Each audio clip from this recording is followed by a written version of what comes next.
Hi everyone, this is Taskeen Khan और आप देख रहे हैं वाओ टीवी। पाकिस्तान पीपल्स पार्टी के शरीक चेयरमैन बिलावल भुट्टो जरदारी इस वक्त दीगर पॉलिटिशियंस की तरह आम इंतखाबात में हिस्सा ले रहे हैं। अगर वो पाकिस्तान में हुए, यानी कि 8 फरवरी को अगर जनरल इलेक्शन हुए, उन्होंने डेफिनेटली बहुत से हलकों से अपने कागजात नामजदगी जो है वो दाखिल करवाए हैं, जिसमें इंटरेस्टिंगली एक हल्का लाहौर का भी है, जिसको कहते हैं कि नेशनल असम्बली की सीट है 127। अब पाकिस्तान क्रिश्चियन कम्युनिटी की बहुत बड़ी आबादी जो है लाहौर के एक बड़ी मशहूर लोकेलिटी है बहार कॉलोनी, वहाँ रहती है। बिलावल साहब पिछले दिनों में वहाँ चले गए। पता चला कि वो खुद जो है उस कॉन्स्टिट्यूंसी से इलेक्शन लड़ रहे हैं और बहार कॉलोनी जो है वो भी उसी 127 नंबर हल्का में आती है। बहुत से सवाल हैं। अब उनको ज़ाहिर किसी ने मदऊ किया होगा और वैसे भी उनका हल्का है। अजीब सी बात ये लगी कि जब वो उस हल्के में पहुंचे, हमारे एक बड़े अजीज़ दोस्त हैं, उनके घर पे भी गए। खुदा उनके बड़े अच्छे खादम हैं और उनके घर पे जाते हैं, वो बड़ा अच्छा टाइम भी गुजारा जाता है। लेकिन सवाल ये पैदा होता है कि जो लोग उनको लेके गए, उन्होंने बहाल कॉलोनी की टूटी सड़कों के ऊपर कालीनें बिछा दी। ठीक है जी, कालीन के ऊपर चल के आ रहे हैं, उनकी गाड़ी आ रही है।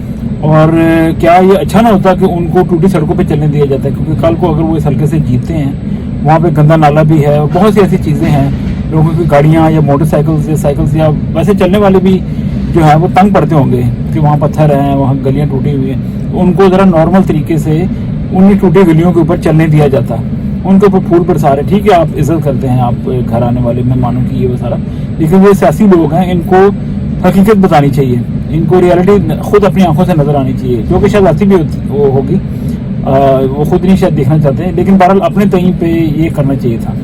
अब दूसरा सवाल ये पैदा होता है कि मेरी नाकस इंफॉर्मेशन के मुताबिक फ़िलहाल तो मेरी नज़र से कोई नहीं गुजरा, अगर कोई मसीही आज़ाद हैसियत से या किसी जमात की तरफ से उस हल्के में खड़ा है तो वो ज़रूर बताए या आप बता दें।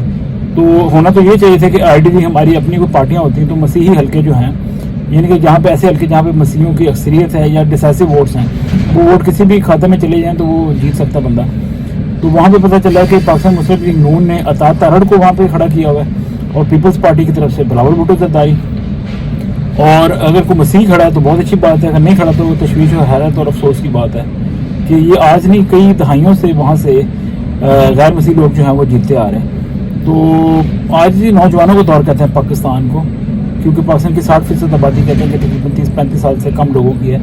तो डिजिटल मीडिया, सोशल मीडिया का दौर है, तो ऐसे में तो लोगों को प्राइवेटली ही खड़े हो जाना चाहिए था आज़ादाना तौर पे, जो सियासी माइंड रखते हैं। लेकिन ये एक्सरसाइज कौन करवाएगा, कौन सियासी लिहाज से हमारी कम्युनिटी की परवरिश करेगा, नशो नुमा करेगा, ये बहुत बड़ा सवाल है। तो इस पर आप ज़रूर सोचें। और अब देखते हैं कि लोग कहते हैं कि जी पाकिस्तान पीपल्स पार्टी खासतौर पर आसफ अली जरदारी या बिलावल भुट्टो जरदारी जो हैं वो कदरे यानी कि नरम को लोग हैं, मसीहों के लिए एक नरम गोशा रखते हैं। और मुझे याद है, आपको भी याद होगा कि बिलावल भुट्टो जरदारी ने एक ये भी बात की थी कि मैं अपनी ज़िंदगी में पाकिस्तान में मसीही वज़ीर आज़म देखना चाहता हूँ, ये जो पाकिस्तान के आइनी लिहाज से बहुत बड़ा टास्क है, आइनी और समाजी लिहाज से भी, क्योंकि आइन में तो खुद पाकिस्तान के लोगों ने लिख दिया है कि कोई भी गैर मुस्लिम जो है वो पाकिस्तान का सदर या वज़ीर आज़म नहीं बन सकता। तो बिलावल भुट्टो की इस ख्वाहिश को पूरा करने के लिए ज़ाहिर है फिर कानून के अंदर तब्दीली करनी पड़ेगी और करनी चाहिए। कोई भी बंदा जो पाकिस्तानी है, उसका मज़हब कोई भी है, वो पाकिस्तान की किसी भी पोजीशन पे फाइज हो सकता है या होना चाहिए। ये एक अलग बहस क्या है, ये तो एक इंसानी हकूक़ का मसला है और इस पर तो कोई दो राय होनी नहीं चाहिए। तो बारह ये अपडेट थी, इस पर आप क्या सोचते हैं और क्या पाकिस्तान के मसीही जो है वो बिलावल भुट्टो जरदारी को वोट देंगे या किसी और को वोट देंगे, या मसीही अगर कोई वहाँ नुमाइंदा खड़ा है तो उसको वोट देना चाहिए और क्या देंगे उसको।